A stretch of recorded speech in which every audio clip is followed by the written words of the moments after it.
Christine, how much does it hurt the WNBA when Caitlin Clark is out?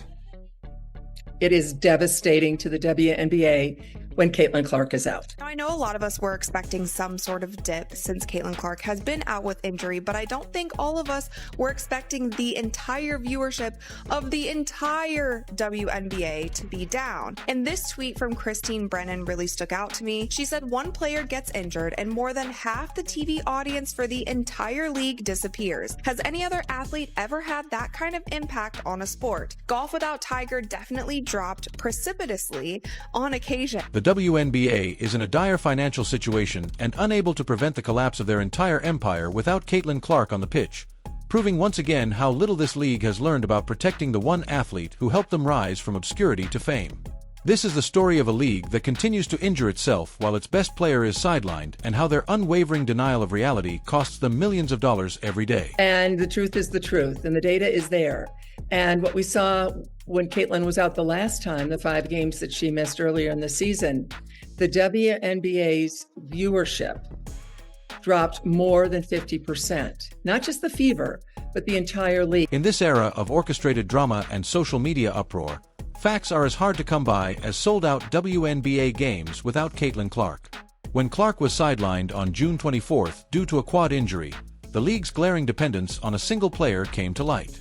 We are seeing a rerun of what happened because she is currently sidelined for an unknown amount of time due to a groin injury. Quad injury jumped to her groin likely because of compensation. But the thing that you have to be careful of is if, say, you try to rush her back from this injury as well, then you're getting into this territory where a very serious injury can happen. That is what the Indiana Fever, that is what Caitlin need to avoid the best that they possibly can. So if it means that Caitlin is out for 3 weeks, if it means that she is out all the way through All-Star, then so be it. Nationally televised WNBA viewership dropped by an incredible 55% from an average of 1.8181 million when Clark played to just 847,000 without her, while Indiana Fever games had a 53% drop in viewership.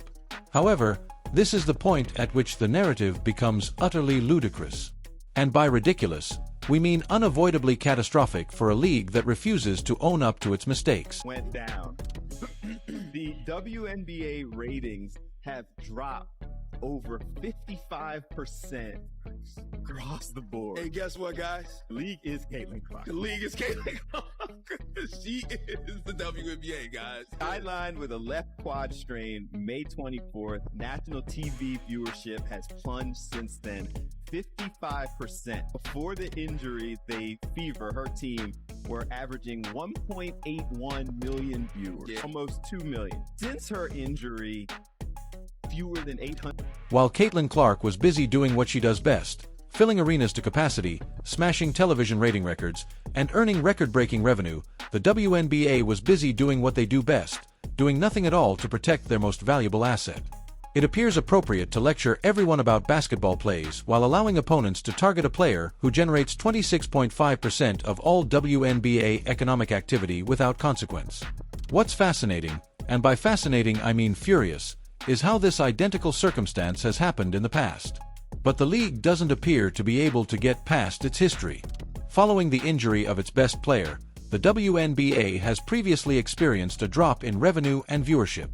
It's like seeing someone touch a hot stove, get burnt, and then immediately grab for it again while claiming they didn't realize it was dangerous. This is alarming for the league, and it's alarming for the league because this is such a crucial year for the WNBA. At the end of this season, the WNBA will go into CBA negotiations. If negotiations go well, then every single player in the WNBA has a much better chance of making so much more in their next contract. And that's one thing when you start thinking about how many people stopped watching when Caitlin Clark got injured. A lot of people stopped watching because they are boycotting the WNBA. They don't want to give viewership to any other teams or any other players, whether they like other players on the team or not, because of how the media and the league itself has handled Caitlin Clark and how they have treated her. Please subscribe if you think this is entertaining. The financial disaster struck swiftly and mercilessly. Fever game tickets are now 71% cheaper, with some falling from $860 to $250. The dramatic decline in the average price of tickets for all of Clark's missing games from $1,370 to $80 says a lot about who actually attracts attention in this league. In order to accommodate the demand for Clark tickets, road games that were rescheduled to larger venues are now struggling to fill arenas that would have been packed if she had been present. Tickets for the Los Angeles Sparks Fever rematch, one of the most anticipated games of the season, fell from $210 to $95. This match was one of the most watched WNBA games ever, drawing 2.25 million spectators.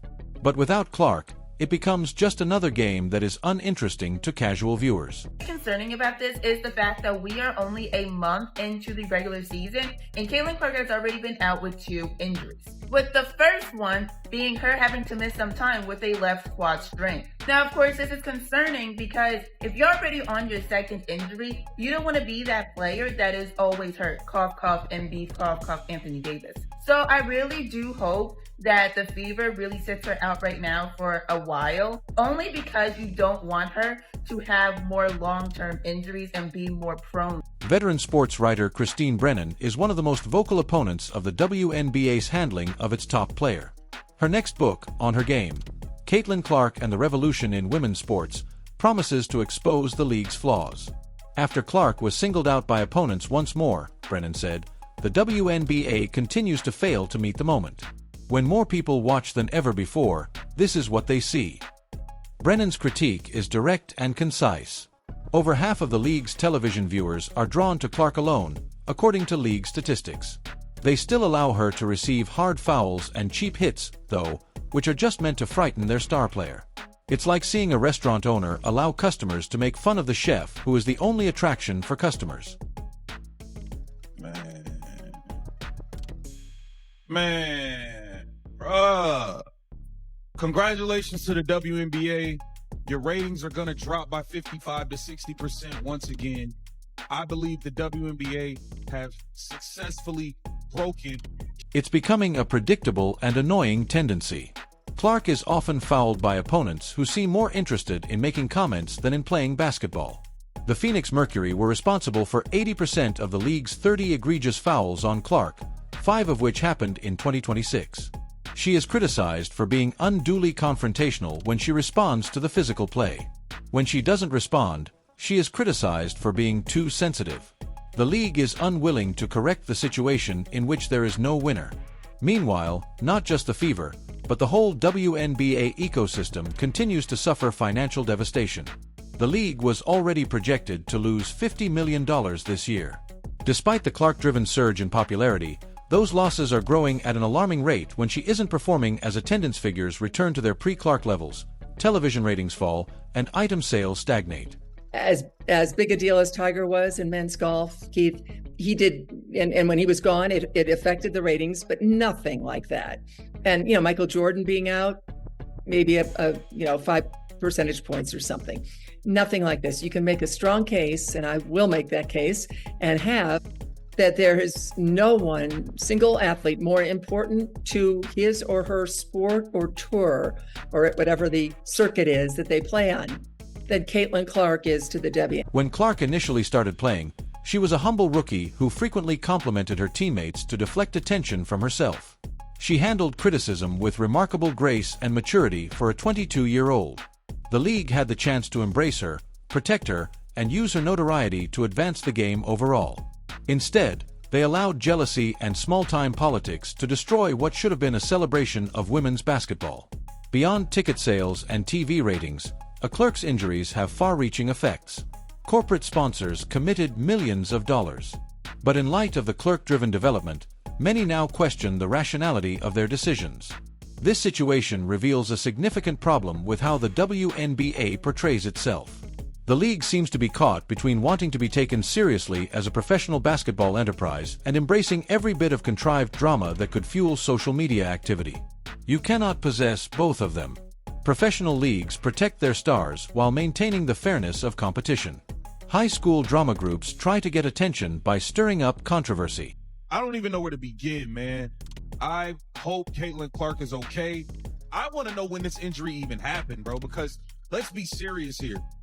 She has the quad injury. Mind you, Caitlin Clark hadn't missed a game since she was like 19 years old. since she was like 18 in college or something.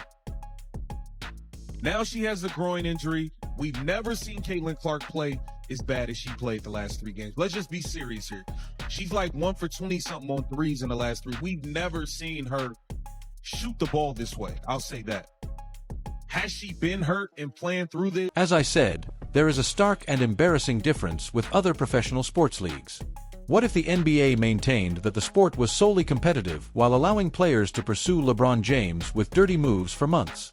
That would be immediately prohibited by the league, and players would be suspended faster than you could say flagrant foul. But it seems that the WNBA is content to allow this harmful practice to persist. They appear to believe that any attention is beneficial. WNBA fans are refusing to attend other games because they no longer think the sport is competitive due to the toxic environment created by the league's failure to protect Clark. When your own fans say they won't watch games without your biggest celebrity because they don't think the games will be called properly, you have a serious credibility problem that goes far beyond ratings and revenue. I admire about Caitlin. She's a warrior. She's tough. You hear me?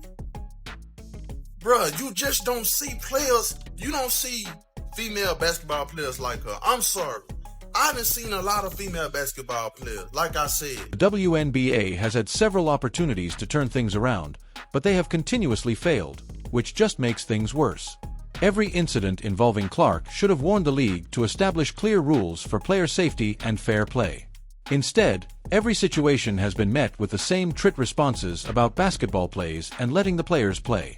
Ironically, the best proof of Clark's value to the organization has come from her injury, which is precisely what the league should have been attempting to prevent. The 55% drop in viewing is not insignificant. There isn't much evidence, though, that the WNBA has learned from this. League officials frequently use phrases like competitive balance and allowing players to be physical as if hard fouls and dirty moves were somehow essential to the game, while portraying routine basketball plays involving Clark as severe incidents. They continue to ignore truly dangerous plays against her. You know, I believe the physicality and all this hacking and fouling that goes on, she getting blindsided by Marina Mabrey. I think all of this stuff is having a wear and tear and an impact. And all you guys are doing are hurting yourselves, because the numbers are going to drop and drop and drop.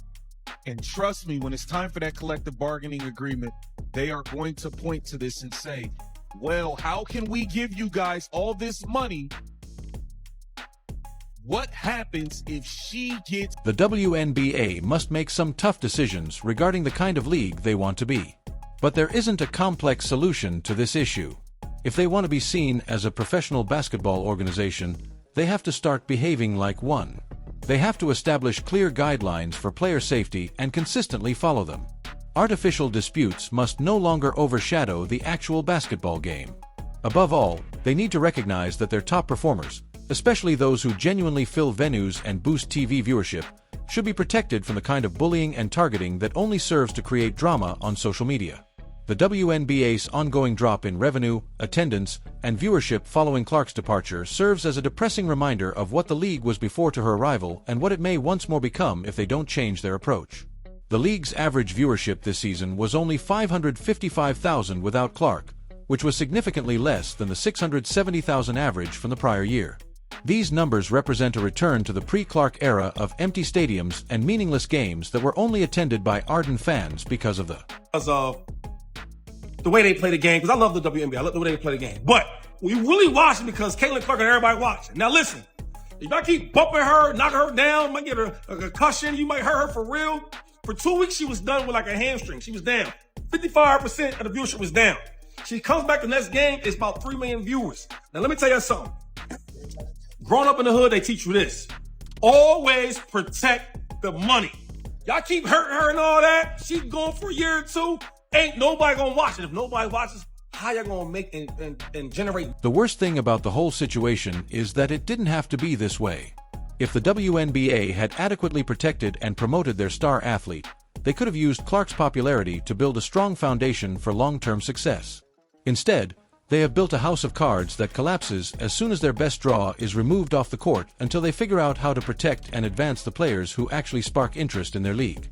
The WNBA will continue to go through these boom and bust cycles where the presence or absence of one star determines whether or not anyone bothers to pay attention. The question is whether the WNBA will finally learn to protect their valuable commodity, or if they will continue this detrimental trend until they have squandered every opportunity that Clark's notoriety has provided them. It doesn't seem like the league is suddenly getting more sensible based on what we've seen thus far. Please share your thoughts in the comments section. Subscribe and enable all notifications so you don't miss anything. We'll see you in the next one after you click the video on the screen.